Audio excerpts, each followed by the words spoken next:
বাবা, আমি আমার বড়লোক বন্ধুর সাথে খেলতে যাব। না, বড়লোক বন্ধুরা কিন্তু তোদের সাথে মিশবে, কিন্তু পরে সময় সুযোগ বুঝে মিশে ছেড়ে দেবে। আচ্ছা বাবু, তুই এখানে একা খেলা করছিস, তোর বন্ধু কি আসেনি খেলতে?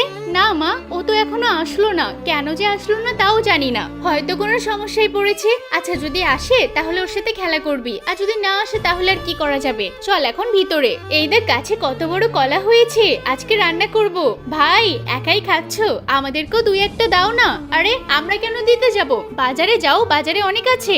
বাজারে কি আর তাজা কলা পাওয়া যায়? এখানে তো তাজা কলা পাওয়া যাচ্ছে। দেখো, আমি কাউকে কলা টলা দিতে পারবো না, চলে যাও। ঠিক আছে ভাই, না দিলে আর কি করা যাবে, আমরা চলে যাচ্ছি এখান থেকে। বাবু, ওরা তো আমাদের কলা দিল না, চল বাজার থেকে অন্য সবজি নিয়ে আসি। বাবা, বাবা তোমার কি হয়েছে? দেখ না, মাথায় অনেক জোর ব্যথা পেয়েছি, চল ডাক্তারের কাছে যেতে হবে। হ্যাঁ বাবা, এক্ষুনি চলো। আরে ভাই, কি হয়েছে? তোমার মাথায় তো ব্যথা পেয়েছো। কলা পাড়তে গিয়ে পড়ে গেছিলাম, সে তো দেখতেই পাচ্ছি। ঠিক আছে, হাঁটতে হাঁটতে আর কত দূর যাবে? গাড়িতে এসে বসো, নিয়ে যাচ্ছি। আরে এরা সত্যিই তো আমাদের খুব ভালোবাসে, আর আমি গরিব হয়ে ওদেরকে এক ছড়া কলা দিতে পারলাম না।